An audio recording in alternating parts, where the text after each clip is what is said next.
বিশেষকৈ আমি জানিব পাৰিছোঁ যে আমাৰ বিশেষকৈ এতিয়া 5 নং ধনচিৰি যিটো কাৰ্যালয় তাত উপস্থিত হৈছোঁ।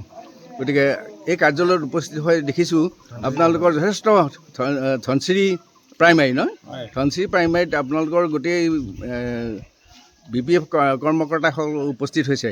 এই ক্ষেত্ৰত আপুনিও ইয়াত আহি উপস্থিত হৈছে। এই বিশেষকৈ চৰণ বড়োৰ ক্ষেত্ৰত কেনেকুৱা ধৰণে ভোটৰ প্ৰভাৱ পৰিব সেই সম্পৰ্কে অলপ ব্যাখ্যা কৰক। নমস্কাৰ। পোনপ্ৰথমে আপোনাৰ চেনেললৈ আমি আন্তৰিক ধন্যবাদ জ্ঞাপন কৰিলোঁ। আপুনি আমাৰ ইয়াত আহি যিটো কাৰ্যসূচী লৈছে তাৰ বাবে আপোনাক কৃতজ্ঞতা জ্ঞাপন কৰি আমাৰ কথা হ'ল কি, আমাৰ BPF দলৰ লগতে আমাৰ NDAৰ সমৰ্থিত BJPৰ সমৰ্থিত NDA প্ৰাৰ্থী চৰণ বড়ো ডাঙৰীয়া তেখেত আমাৰ বিপুল ভোটত জয় হ'ব। কাৰণ কিয়, তেখেত যোৱা 10 বছৰ এতিয়া বিধায়ক হৈ আছে, যোৱা 4 মাহ 5 মাহ তেওঁ মন্ত্ৰীও হ'ল। তেওঁৰ কাৰ্যকালত ইমান কাম হৈছে, যোৱা 10 বছৰৰ বিধায়ক মানে কাৰ্যকালত বহুত মন্ত্ৰীও এতিয়ালৈকে মানে কৰিব পৰা নাই। আমাৰ এই মাজবাট অঞ্চলৰ মাজবাট সমষ্টিত বিভিন্ন ৰাস্তা ঘাট দলং নিৰ্মাণৰ লগতে আমাৰ মঠ মন্দিৰ গীৰ্জা মছজিদ কোনো ধৰণৰ ৰাজহুৱা অনুষ্ঠান তেওঁ মানে ভেদভাৱ নাৰাখি ইমান ধুনীয়াকৈ তেওঁ নিয়াৰিকৈ চলাই গৈছে। অসম দৰ্শনৰ যিমান আঁচনি আহে সেই অসম দৰ্শনৰ সকলো মঠ মন্দিৰ নামঘৰতে বিলাই গৈছে, সমানভাৱে বিলাই গৈছে। ৰাস্তা ঘাটবিলাক ইমান ধুনীয়াকৈ CC ব্লক ব্লেক টপিং ৰাস্তা বিভিন্ন মানে আঁচনিবিলাক তেওঁ সকলো ঠাইতে সমভাৱে বিতৰণ কৰি গৈছে। মুখ্যমন্ত্ৰীৰ পকীপথ নিৰ্মাণ আঁচনিৰ জৰিয়তে যিবিলাক পকীপথ আহে ৰাস্তা আহে সেইবিলাকো সমানভাৱে কৰি গৈছে। লগতে তেওঁৰ অৰুণোদয় আঁচনিৰ বিভিন্ন মানে সমষ্টিৰ ভিতৰত মাজবাট সমষ্টি আটাইতকৈ বেছি অৰুণোদয় আঁচনি পাইছে বুলি আমি জানিব পাৰিছোঁ। লগতে বিভিন্ন মহিলাসকলৰ যি আঁচনি আছে সকলো আঁচনিতে তেওঁ অগ্ৰাধিকাৰ লাভ কৰিছে।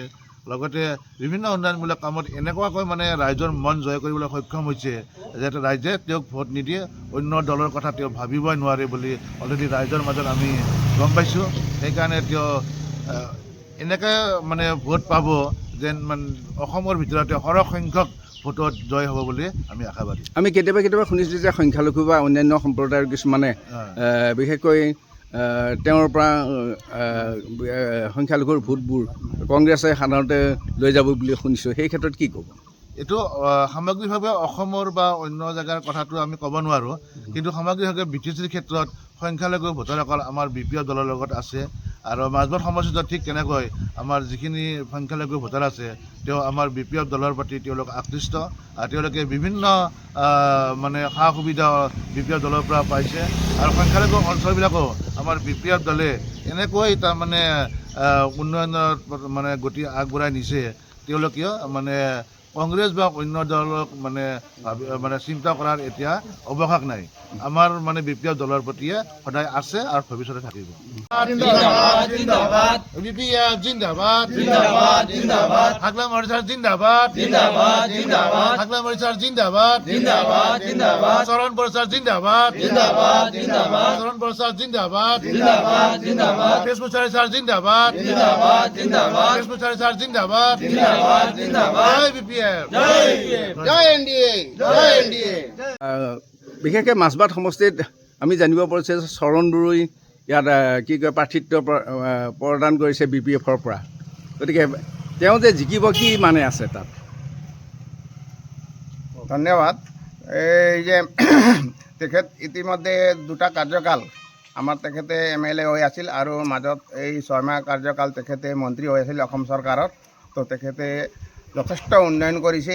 আৰু আমাৰ এই 5 নম্বৰ ধনচিৰি 37 নং ধনচিৰিৰ অন্তৰ্গত 5 নং ধনচিৰি VCDCৰ এইখন এৰিয়াত মুঠ 6টা ৰাজহ গাঁও আছে আৰু 25টা চুবা কমিটি আছে। এই চুবা কমিটিত তেখেতে যথেষ্ট উন্নয়ন কৰিছে। আৰু আমি ইতিমধ্যে ইলেকশ্যনৰ এই বতৰত আমি এই চুবা কমিটিসমূহত ঘূৰিছোঁ 6টা ৰাজহ গাঁৱৰ। তো ৰাইজে আমাক যথেষ্ট সহযোগ কৰিছে আৰু তেখেতসকলে হিলঢল ভাঙি আহি এবাৰ BPFৰ সপক্ষে ভোট প্ৰদান কৰিম বুলি আমাক আশ্বাস প্ৰদান কৰিছে। আমিও আশাবাদী। কিমান ভোটত জিকিব বুলি আপোনালোকে বিশ্বাস কৰে? 1 লাখৰো অধিক ভোট পাই তেখেতে জয়যুক্ত হ'ব বুলি আমাৰ বিশ্বাস। ধন্যবাদ।